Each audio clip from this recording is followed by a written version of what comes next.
अस्सलाम वालेकुम दोस्तों। सबसे पहले मेरा YouTube चैनल जिन बुज़ुर्गों ने सब्सक्राइब नहीं किया वो फ़ौरन से पहले सब्सक्राइब कर लें। अगर आपकी उम्र 60 साल से ज़ायद है और अगर आपने ज़िंदगी भर मेहनत की है और अब आप बुढ़ापे में इज़्ज़त के साथ ज़िंदगी गुजारना चाहते हैं तो आज की वीडियो आपके लिए सोने पे सुहागा है, क्योंकि आज मैं अपने बुज़ुर्ग नाज़रीन को बताने वाला हूँ EOBI ओल्ड एज पेंशन 2025 की मुकम्मल तफसील।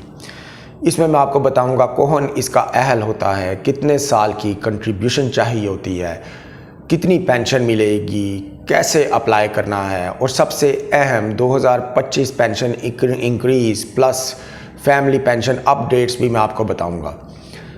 तो नाज़रीन वीडियो को आखिर तक देखते रहें, क्योंकि इसमें हर वो पॉइंट शामिल है जो अक्सर लोगों को कहीं भी नहीं मिलता।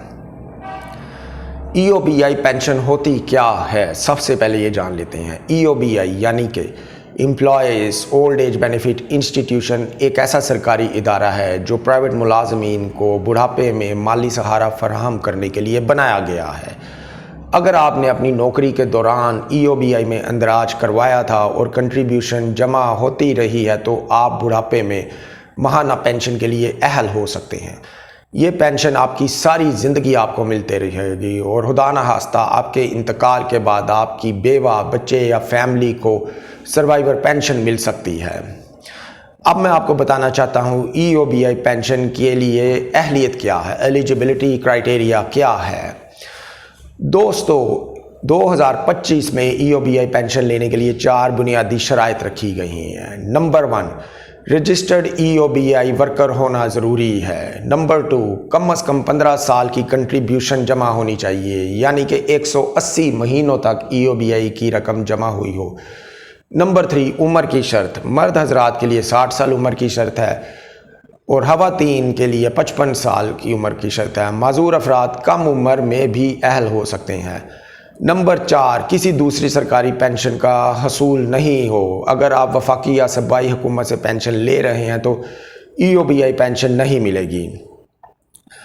2025 की ताज़ा तरीन पेंशन और रकम में इजाफे के बारे में अब मैं अपने दोस्तों को बता देता हूँ। दोस्तों ये एक बहुत ही अहम अपडेट है।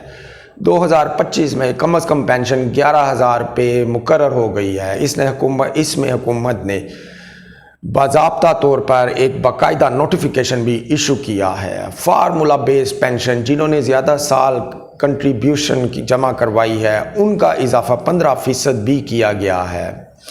तमाम पेंशनर और बकाया जात 1 सितंबर 2025 को भी जारी कर दिए गए हैं। ये 2025 के सबसे बड़े EOBI फैसले थे जिनसे लाखों पेंशनर्स को भी फ़ायदा हुआ है। दोस्तों अब मैं आपको दोस्तों अपडेट कर देता हूं कि EOBI पेंशन लेने के लिए कौन कौन से डॉक्यूमेंट्स आपको चाहिए। आपको सिर्फ चंद चीज़ें चाहिए, ये कोई इतना मुश्किल नहीं है। सबसे पहले आपको अपना CNIC शनाख्ती कार्ड चाहिए, उसके बाद EOBI कंट्रीब्यूशन का रिकॉर्ड या उसका कार्ड। नंबर 3, आपको form A6 pension explanation form जिसे कहते हैं।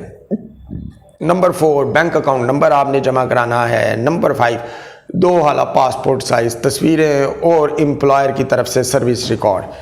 ये तमाम डॉक्यूमेंट्स आप EOBI रीजनल ऑफिस में जमा करवा सकते हैं और वहाँ से आपको मिल भी जाएंगे। तो अप्लाई कैसे करना है जब आप ये सारे डॉक्यूमेंट्स मेरे नाजरीन हासिल कर लेंगे। सबसे पहले आपने फॉर्म A6 हासिल करना है। ये आप फॉर्म EOBI के रीजनल ऑफिस से या EOBI की वेबसाइट से भी हासिल कर सकते हैं। जो डॉक्यूमेंट मैंने आपको अभी बताए हैं वो तमाम डॉक्यूमेंट्स जमा करें और ऑनलाइन आप उसको सबमिट भी कर सकते हैं। अगर ऑनलाइन फैसिलिटी नहीं है तो आप करीबी रीजनल ऑफिस में जाके जमा भी करवा सकते हैं। रिकॉर्ड की तमाम तस्दीक के बाद आपके जो डॉक्यूमेंट्स हैं वो प्रोसेसिंग में डाल दिए जाते हैं और जब वो एक्सेप्ट हो जाते हैं उनकी मंजूरी के बाद आपको आपके रजिस्टर्ड नंबर पे एक SMS आ जाता है और फिर माहाना पेंशन आपको बाकायदा आपके बैंक अकाउंट में आना शुरू हो जाती है। पूरी जो प्रोसेसिंग टाइम है उसमें मैक्सिमम टाइम तकरीबन 2 से 3 माह लग सकता है। फैमिली पेंशन के बारे में अब मैं आपको कुछ बताना चाहता हूँ। अगर अल्लाह ना करे पेंशनर का इंतकाल हो जाता है तो फैमिली में बेवा को वो पेंशन मिलती है, बेवा ना हो तो नाबालिग बच्चों को या माजूर बच्चों को वो फैमिली पेंशन के अहल हो जाते हैं। फैमिली पेंशन मिलती कैसे है? आपने बस डेथ सर्टिफिकेट और नादरा का बी फॉर्म और निकाह नामा जमा करवाना होता है EOBI के रिकॉर्ड में, तो आपको फैमिली पेंशन मिल जाती है। अब आम पब्लिक के जहन में कुछ आम सवालात आते हैं, मैं उनके जवाब देना चाहता हूँ ताकि आम पब्लिक को भी तमाम चीज़ें क्लियर हो जाएं। सबसे पहले तो एक सवाल आता है आम पब्लिक के जहन में, क्या प्राइवेट स्किल वर्कर जो है वो भी पेंशन ले सकते हैं? जी हाँ, वो बिल्कुल पेंशन ले सकते हैं अगर उनकी कंट्रीब्यूशन उनके एम्प्लॉयर ने EOBI में जमा करवाई है। क्या एक से ज़्यादा इदारों में काम किया तो पेंशन मिल सकती है? जी हाँ, आपको मिल सकती है अगर मजमूई तौर पर आपकी कंट्रीब्यूशन 15 साल या 15 साल से ज़्यादा हो गए हैं, जमा करवाई गई है। तीसरा सवाल बड़ा जो आम पब्लिक में आता है, क्या 2025 में पेंशन मज़ीद बढ़ेगी? कई मीडिया रिपोर्ट्स में नए इजाफे की तवक्का तो जाहिर की जा रही है, जैसे ही सरकारी नोटिफिकेशन आएगा मैं उसके बारे में भी आपको वीडियो बना दूंगा। फ़िलहाल तो जो पेंशन है वो 11,500 है। तो दोस्तों ये मेरी कंप्लीट वीडियो थी। EOBI पेंशन जो लाखों बुजुर्ग पेंशनर्स का हक है, उनको ये वीडियो ज़्यादा से ज़्यादा शेयर करें ताकि उनको अपने हक के बारे में पता चले। तो मेरे चैनल को फ़ौरन से पहले सब्सक्राइब कर लें, इस चैनल को ज़्यादा से ज़्यादा मजबूत बनाएं ताकि हम पेंशनर्स के हक़ में आवाज़ उठा सकें कानूनी तरीके से और लीगल तरीके से। एडवोकेट मुस्तफ़ा कमाल को इजाज़त दीजिए, मिलते हैं इंशाअल्लाह ताला अगली वीडियो में। अल्लाह हाफिज़।